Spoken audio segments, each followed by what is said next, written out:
Good afternoon student, मैं Nishant Mandliya Vagishpuri group and personal tuition से। अब ग्रेजुएशन की जो एग्जाम आ रही है उसमें फर्स्ट ईयर बीकॉम सेम 2 में अकाउंटेंसी में एक इंपॉर्टेंट चैप्टर आता है फायर क्लेम अकाउंट। ये फायर क्लेम अकाउंट जो चैप्टर है उसमें एक इंपॉर्टेंट टॉपिक है loss of profit and consequently loss policy. इसका जो वेटेज है वो 7 to 10 मार्क है और बहुत इंपॉर्टेंट टॉपिक है और बहुत ईजी। अगर अच्छी तरह आप ये क्वेश्चन को समझ गए तो easily you get 7 to 10 marks. Now मैं ये जो टॉपिक है वो समझाने जा रहा हूँ कि कॉन्सिक्वेंटली लॉस पॉलिसी क्या होता है और लॉस ऑफ प्रॉफिट पॉलिसी क्या होता है। अब फॉर एग्जांपल मिस्टर ए वो बिजनेसमैन है। मिस्टर ए कौन है? Businessman. Is that clear? Mister a businessman है। अब उसकी एक फैक्ट्री है। अब इसकी जो फैक्ट्री है उसका उन्होंने मिस्टर ए ने 2 करोड़ का इंश्योरेंस ले लिया है। कितने करोड़ का? 2 करोड़ का। अगर फैक्ट्री में कोई फायर हो या फिर एनी काइंड ऑफ लॉसेस हो तो उसको इंश्योरेंस कंपनी 2 करोड़ पे सर्टेन परसेंटेज क्लेम दे देगी। क्या दे देगी? क्लेम। Is that clear? तो इंश्योरेंस उन्होंने कौन सी चीज का लिया है? फैक्ट्री का, कि फ्यूचर में कोई फायर हो जाए या फिर थेफ्ट हो जाए या फिर एनी डैमेज हो जाए तो इंश्योरेंस कंपनी वो 2 करोड़ पे सर्टेन परसेंटेज उनको क्या देगी? क्लेम। लेकिन एक बार मिस्टर ए को ऐसा लगता है कि फॉर एग्जांपल मेरी फैक्ट्री जो है, ठीक है, उसमें फायर हो गया या फिर समथिंग एनी एक्टिविटीज हो गई। तो लॉजिकली अगर अज्यूम करो अप्रैल में फैक्ट्री में फायर हुआ तो लॉजिकली अप्रैल में तो फैक्ट्री स्टार्ट नहीं होगा।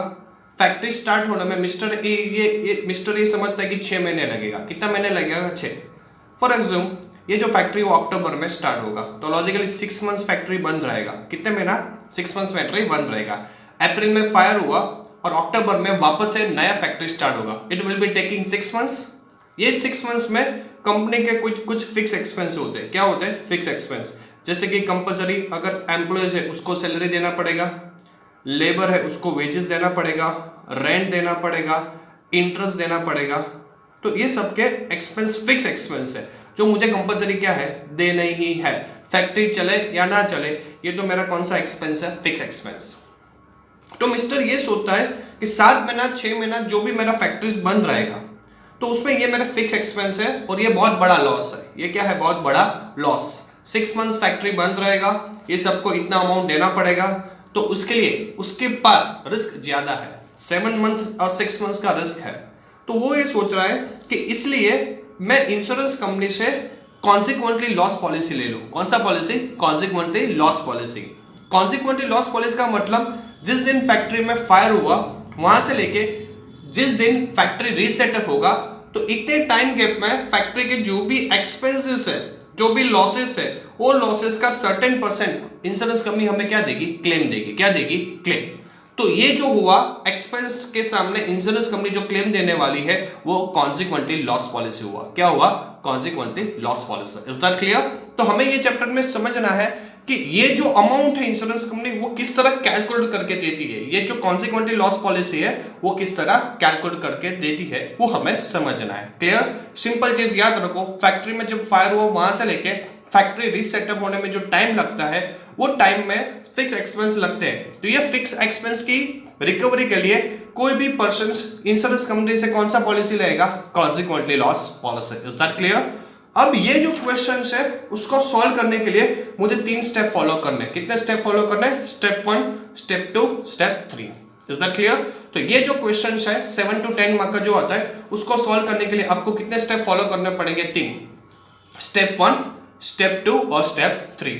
बहुत ही इजी है अगर आप इसके कंसेप्ट समझ गए तो। अब फॉर एग्जांपल अज्यूम करो ये क्वेश्चन को अंडरस्टैंड करने के लिए मैं आपको एक एग्जांपल देता हूं। फॉर एग्जांपल मिस्टर ए की फैक्ट्री में फायर हुआ। क्या हुआ? फायर। और उसने कॉन्सिक्वेंटली लॉस पॉलिसी लिया है। कौन सा पॉलिसी लिया है? Consequently loss policy. अब ये भाई साहब को कोई टेंशन नहीं है। क्यों? फैक्ट्री बंद रहेगी 6-8 महीना तो इंश्योरेंस कंपनी उसका पैसा देने वाली है। अब मिस्टर ए की फैक्ट्री में फायर होने के बाद वो इंश्योरेंस कंपनी जाता है और इंश्योरेंस कंपनी जाके वो इंश्योरेंस मैनेजर से मिलता है और इंश्योरेंस मैनेजर को अपने सब डॉक्यूमेंट, प्रीमियम एक्सेट्रा उसका सबमिट कराता है और उनको बोलता है कि मुझे क्लेम दो।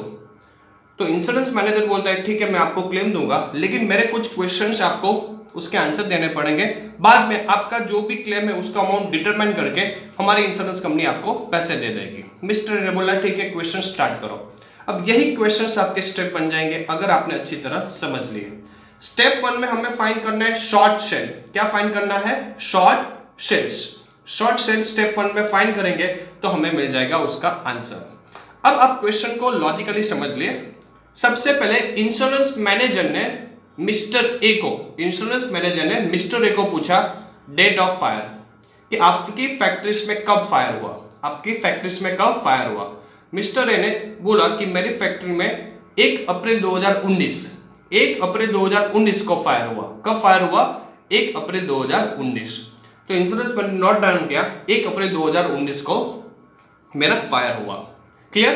अब इंश्योरेंस मैनेजर ने नेक्स्ट क्वेश्चन पूछा डिसऑर्गेनाइज पीरियड। अब मिस्टर ए बोलता है भाई साहब आप इंश्योरेंस की टेक्निकल लैंग्वेज में मत बोलिए, आप मुझे सीधी लैंग्वेज में समझाइए। अब इंश्योरेंस मैनेजर बोला कि 1/4/2019 को आपकी फैक्ट्री का फायर हुआ, लेकिन ये फैक्ट्री सेटअप करने में आपको कितना टाइम लगेगा? तो मिस्टर ए ने बोला कि ये फैक्ट्री मुझे ऐसा लगता है पूरा सेटअप करने में 3 महीना लगेगा। कितना महीना लगेगा? 3, यानी कि 1 अप्रैल 2019, 1 मई 2019, 1 जून 2019, ये 3 महीने है मेरी फैक्ट्री बंद रहेगी, यानी कि 1 साल को मेरी फैक्ट्री स्टार्ट हो सकती है। तो उन्होंने बोला ठीक है आपकी फैक्ट्री 3 महीने बंद रहेगी। तो 2 क्वेश्चंस के आंसर मिस्टर ए ने दे दिए, एक डेट ऑफ फायर और कितने महीने फैक्ट्री बंद रहेगी। अब इंश्योरेंस मैनेजर ने नेक्स्ट क्वेश्चन पूछा कि corresponding sales of previous year, corresponding sale of previous year. अब मिस्टर ने बोला मुझे सीधी लैंग्वेज में समझाए corresponding sales of previous year. अब यहाँ पे देख सकते हैं sales of corresponding year of the previous years, sales of corresponding of the previous year. अब इंश्योरेंस मैनेजर उसको समझाता है कि 2019 में आप 3 महीना घर पे बैठने वाले हैं, फैक्ट्री बंद रहने वाली है। यही 3 महीने में पिछले साल यानी कि 1/4/2018, 1 मई 2018, 1 जून 2018, ये 3 महीने में आपका सेल्स कितना था? ये 3 महीने में सेल्स कितना था? तो मिस्टर ए ने बोला कि पिछले ये 3 महीने में जो मेरा सेल्स था वो अप्रोक्स 20 लाख था। कितना था? 20 लाख। यानी कि मैं ऐसा बोलूंगा कॉरेस्पॉन्डिंग सेल्स का मतलब क्या होता है? जी जो 3 महीने हम बैठने वाले हैं वही 3 महीने का पिछले साल का सेल्स, यानी कि 1/4/2019, 1/5/2019, 1 जून 2019, ये 3 महीने में क्या करने वाला हूं? बैठने वाला हूं। नुकसान है, फैक्ट्री सेटअप होने में टाइम लगने वाला है, यही 3 महीने का पिछले साल का सेल्स, यानी कि 1/4/2018, 1 मई 2018, 1 जून 2018, ये तीनों का जो सेल्स होता है उसको बोलते हैं सेल्स ऑफ कॉरेस्पॉन्डिंग। कॉरेस्पॉन्डिंग यानी कि प्रीवियस ईयर सेल्स, वो बोलता है 20 लाख हुआ। कितना हुआ? 20 लाख। मिस्टर ए समझ गया कि मेरा जो पिछले साल का जो सेल्स है वो कितना है? 20 लाख। फिर इंश्योरेंस मैनेजर क्वेश्चन पूछा है कि आपकी जो फैक्ट्री है उसका ग्रोथ रेट कितना है? ग्रोथ रेट वो बोल रहा है कि मेरी फैक्ट्री में हर साल 10% सेल्स बढ़ रहा है। कितना परसेंट? 10%, यानी कि ग्रोथ रेट ऑफ इंडस्ट्रीज कितना है? 10%। पिछले साल का सेल्स कितना था? 20 लाख। अब 20 लाख का 10% कीजिए, कितना परसेंट? 10%, यानी कैसा बोलूंगा इसका जो ग्रोथ रेट वो 2 लाख होगा। कितना लाख होगा? 2 लाख। Is that clear? कि ग्रोथ रेट कितना होगा? 2 लाख। पिछले साल का सेल्स यही 3 महीने में 20 लाख, और फैक्ट्री का जो ग्रोथ रेट है वो, इंडस्ट्रीज का जो ग्रोथ रेट है वो 10%, यानी कि 20 लाख का 10% 2 लाख। फिर वापस से इंश्योरेंस मैनेजर को उनको एक क्वेश्चन पूछता है कि डिसलोकेशन सेल्स क्या है? मैंने वो मिस्टर ए बोलता है डिसलोकेशन सेल्स मुझे सीधी भाषा लैंग्वेज में आप समझाइए। अब डिसलोकेशन सेल्स का मतलब ये होता है कि आप 1/4/2019, 1 मई 2019, 1 जून 2019, ये 3 महीने आप क्या करने वाले हो? बैठने वाले हो। तो लॉजिकली कुछ ना कुछ आप तो सेल्स करने वाले हो। क्या करने वाले हो? यही 3 महीने में कुछ ना कुछ बाहर से कस्टमर से ऑर्डर लेके उनको कुछ देंगे, कुछ ना कुछ आप सेल्स करने वाले हो, तो उसको बोलते हैं डिसलोकेशन सेल्स। मिस्टर बोलता है कि ये 3 महीने जो खाली बैठने वाला हूं मैं, मेरा फैक्ट्री बंद रहने वाला है, लेकिन मुझे ऐसा लगता है कि मार्केट से कुछ ना कुछ करके मैं अप्रोक्स 10 लाख का सेल्स कर दूंगा। कितने लाख का? 10 लाख का। मैं 10 लाख का सेल्स कर दूंगा। अब इंश्योरेंस मैनेजर उसको समझाता है पिछले साल यही 3 महीने में आपका सेल्स 20 लाख था। ग्रोथ रेट इंडस्ट्रीज का 10% है, यानी कि 22 लाख। अगर आपका सही सलामत बिजनेस चलता तो आप 22 लाख का सेल्स करते हैं, लेकिन आप ऐसा बोल रहे हैं कि मैं कुछ ना कुछ सेल्स कर दूंगा 10 लाख का, तो 22 में से 10 माइनस करेंगे तो 12 लाख। कितना? 12 लाख। यानी कि ये फायर होने की वजह से आप जो 3 महीने बैठने वाले हो तो उसमें शॉर्ट सेल यानी कि कितने सेल्स की कमी होगी? 12 लाख सेल्स की। कितने सेल्स की कमी होगी? 12 लाख। उसको बोलते हैं short sales. Is that clear? अगर सही सलामत बिजनेस चलता, कुछ नुकसान नहीं होता, आप कितना सेल्स अर्न कर सकते थे? 12 लाख। Is that clear? तो यानी कि आप ये कंसेप्ट समझ सकते हो कि शॉर्ट सेल का मतलब इतना वो कम कमाएगा यही 3 महीने में। Concept clear? Sales of corresponding का मतलब ये जो 3 महीने में बैठने वाला हूं वही 3 महीने का पिछले साल का सेल्स, वो क्या होता है? Corresponding sales. Growth rate industries का मतलब एवरी ईयर ग्रोथ में इंडस्ट्रीज में क्या होता है? ग्रोथ। जो आपको क्वेश्चन में 10%, 5%, 15% आपको क्या होंगे? मेंशन होंगे। Sales of during period of dislocation, उसका मतलब ये होता है कि ये 3 महीने जो बैठने वाले तो कुछ ना कुछ कस्टमर से ऑर्डर लेके डायरेक्टली उनको क्या करेंगे? हम प्रोवाइड करेंगे, तो उसको बोलते हैं sales of during the dislocation periods. तो यानी कि 20 प्लस 2 22 लाख, 22 लाख माइनस 12, तो टोटल कितना हुआ? 12 लाख। Is that clear? ये हुआ मेरा शॉर्ट सेल्स। अब नेक्स्ट उसको क्वेश्चन पूछता है percentage of GP on sales, percentage of GP on sales. अब उसके आपको 2 फॉर्मूला लगाने। कितने फॉर्मूला लगाने? 2। अब इंश्योरेंस मैनेजर उसको ये पूछता है कि net profit of previous year, net profit of previous year. हमारी फायर कब हुई? 2019, तो उसका प्रीवियस ईयर कौन सा हुआ? 2018। 2018 में आपका जो है वो नेट प्रॉफिट कितना है? तो मिस्टर ए ने बोला कि मेरा जो नेट प्रॉफिट है प्रीवियस ईयर का वो 15,000 है। कितना है? 15,000। स्टैंडिंग चार्जेस, स्टैंडिंग चार्जेस का मतलब फिक्स एक्सपेंस। प्रीवियस ईयर में, प्रीवियस ईयर यानी कि 2018 में आपका स्टैंडिंग चार्जेस कितना था? तो मिस्टर ए ने बोला कि मेरा स्टैंडिंग चार्जेस का मतलब फिक्स चार्जेस 35 था।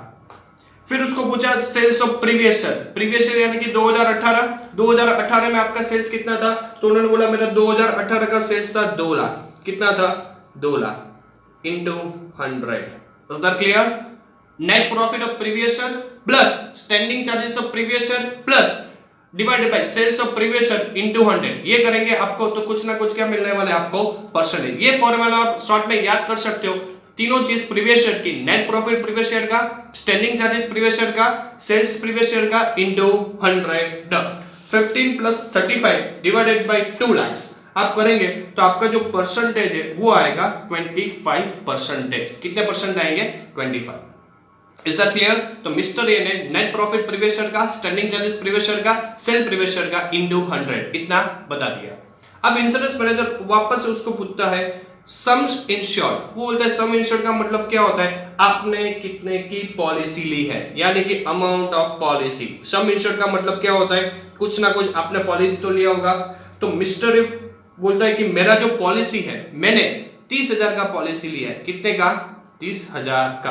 कितने का पॉलिसी लिया है? 30,000 का। Is that clear? तो सम इंश्योर्ड उन्होंने बोला कि मैंने पॉलिसी कितने का लिया है? 30,000 का। फिर उसको पूछता है sale of current year, current year यानी कि 2019 आपका सेल्स ऑफ करंट ईयर कितना है? तो बोलता है कि मेरा सेल्स ऑफ करंट ईयर है 1,50,000 plus growth rate of industries. Growth rate of industries हमारा कितना था? 10%। कितना था? 10। अब 1,50,000 का 10% करेंगे तो कितना आएगा? 15,000। कितना आएगा?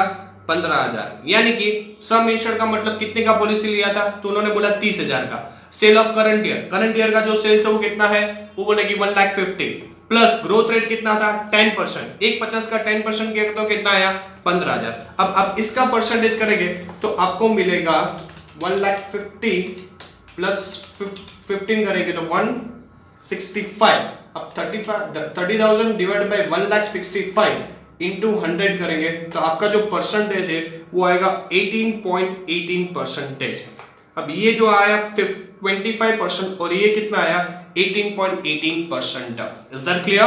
तो उसने दो ये फॉर्मूला में सब प्रीवियस ईयर का, एंटी प्रीवियस ईयर का, स्टैंडिंग चार्जेस प्रीवियस ईयर का, सेल प्रीवियस ईयर का इनटू 100। यहाँ पे कितने का पॉलिसी है वो डिवाइडेड बाय करंट ईयर का sales plus growth rate of industries into 100। 25 और 18 ये दोनों हमारे परसेंटेज आए स्टेप 2 में। अब last steps, amount of loss of profit, कितने का आपका लॉस हुआ और कंपनी कितना आपको पैसा देगी। शॉर्ट सेल का मतलब स्टेप वन में आपका आंसर कितना आया 12 लाख। जैसे बोलूंगा शॉर्ट सेल्स आपका 12 लाख आया, कितना आया 12 लाख। और लोअर ऑफ द अबाउट 2%, ये दोनों परसेंटेज कितने हैं 25% और 18.18। 25 और 18 में लोअर कितने हैं 18.18%, कितने हैं 18.18। 25 और 18% में लोअर कौन सा है 18.18। अब 12 लाख इंटू 18.18% करेंगे तो आपको जो अमाउंट है आपका आएगा 2,18,160। यानी कि मिस्टर ए को कितने रुपए मिलेंगे 2,18,160, यानी कि 2,18,160 they get from the insurance company। Short में यही क्वेश्चन को आपको 3 स्टेप में याद रखना है। Sales of corresponding plus growth rate minus dislocations percent of GP on sales, उस पे प्रीवियस ईयर की 3 चीज, एनपी प्रीवियस ईयर का, स्टैंडिंग चार्जेस प्रीवियस ईयर का divided by sales of previous year into 100। फिर सम इंश्योर्ड यानी कि अमाउंट ऑफ पॉलिसी कितना है वो divided by sales of current year plus growth rate of industries into 100। ये दोनों में से कौन से परसेंटेज लेने हैं लोअर, ये दोनों में लोअर आया 18.80 और शॉर्ट सेल कितना आया था 12 लाख। 12 लाख इनटू 18.80 तो उनको कितने पैसे मिलेंगे 2,18,160। Is that clear? एक चीज याद रखना, सेल्स ऑफ कॉरेस्पॉन्डिंग का मतलब जो 3 महीने 4 महीने 6 महीने हम बैठने वाले वही 3 और 6 महीने का प्रीवियस ईयर का जो सेल्स होता है उसको बोलते हैं sales of corresponding years. Growth rate is given in example. Dislocation का मतलब जो हम 6 महीने बैठने वाले हैं तो वहां पे कुछ ना कुछ हम क्या करने वाले हैं सेल्स। ये हुआ आपका इंट्रोडक्शन। नेक्स्ट मेरे पार्ट में हम उसके इंपॉर्टेंट शब्द जो यूनिवर्सिटी में पूछे जाते हैं उसका डिस्कशन करेंगे। Thank you so much.